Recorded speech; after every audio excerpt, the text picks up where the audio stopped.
So today we have November 4, 2023, and we would see what are the important news articles for today. So first article we have for today is about electoral bonds, and it has been written by S.Y. Qureshi, who is former election commissioner of India. So he has given a lot of points. Firstly, with regards to what is the origin of this electoral bond scheme, like 2017 thing he tells. Then what are the issues with regards to this?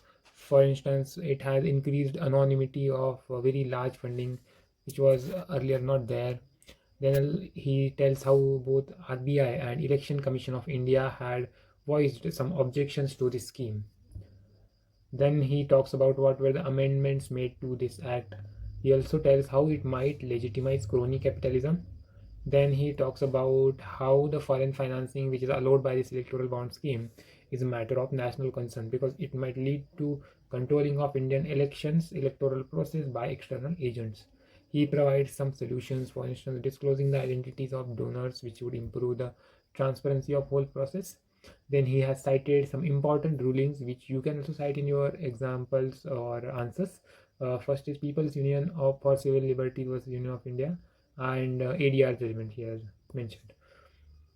Then he has given two important solutions. First is eliminating private funding and introducing public funding for political parties, and second is national election fund to which all the parties or private parties can donate. So this is an important article, you should go through this thoroughly. Then we have this another article which says a matter of graying. It talks about the changing demographic situation in India and also across the world, where the proportion of aged people or old people is increasing. So it has given various data points. So these data points you can use. For instance, it talks how India has overtaken China as most populous country this year itself. Then there is India aging report. You can quote this report and see this data. A lot of a comparison between developed versus developing countries has also been given, which says how it was easier for developed countries on account of their bigger economic pie. Then it has given some projections. For instance, what would be Indian population by 2050? What would be the percentage of elderly population? This has been given. Then it talks about multipolar world with India, China, US as dominant powers. It has also talked about what are the important innovations or reforms that are required for better better maintaining of all these things. First is immigration and strong reproductive and sexual rights for women would be key. Then he talks about reproductive choice, good healthcare, and work-life balance as a solution to what Xi Jinping has proposed to women that stay at home. So he is given a good solution as compared to that. Then there is this article, Fixing Mumbai's Air Prescription. So basically this article tries to give solutions to the problems that are happening in Mumbai, basically the air pollution problem. So what you can learn from this article is firstly the reasons which are there for air pollution. So any common reasons have been given here and some specific examples. For instance, the pattern of wind reversal has slowed down, etc., etc. And there are some solutions that are given, so you can utilize them for your means answer writing. Then there is also one more article on air pollution, and it has talked about the impact of air pollution on various things. For instance, it impacts productivity, costs due to absenteeism, leads to decline in consumption economy because people try to stay at home. Then reduced lifespan for business assets because it wears and tears the business assets. Then economic toll from premature deaths is also very high. So these kinds of impact have been highlighted by this article. Then on economy page, we have this article with regards to direct listing of foreign exchanges and what does it mean for Indian companies.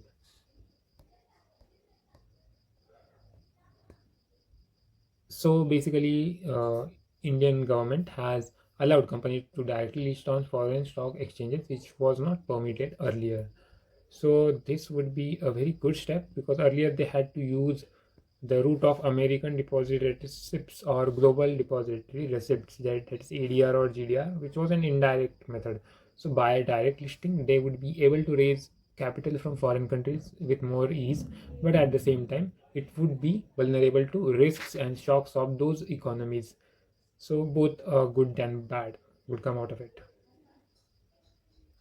Then we have one article in this sports section talking about Siraj, but it's not relevant for exam. But you can use the way they have introduced this article.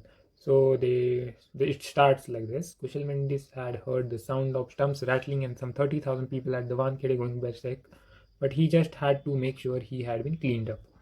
So basically, this is a way you can start your essay.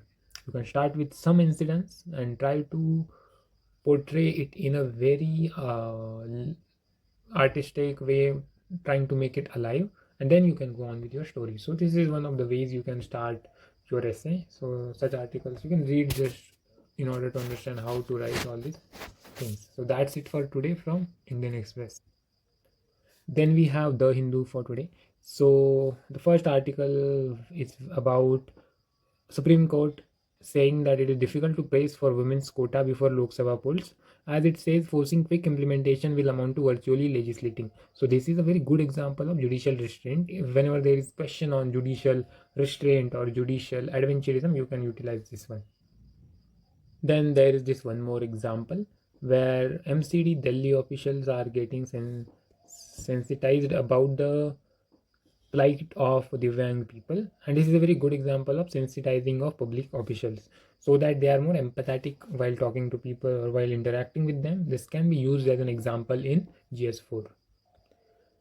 Then again, for nth time, we have a news about governor and they misusing their power. Here we have Tamil Nadu and Kerala. The article talks about unfortunate absence of a time frame for giving assent, which is misused by governors, and what can be done. Then there is this news about fact checking unit. You can understand it to understand the issue further. Then we have this article about conversation between Mr. Rishi Sunak, who is PM of UK, and Elon Musk. Read this article in order to understand what are the stances taken by various countries across the world about AI. There was also an article with regards to same issue a few days back, so you can skip it if you have read about it, but you can try to understand what you can use it to understand what kind of conversation they have and what are the pressing issues of current times. So that's it for today in the Hindu.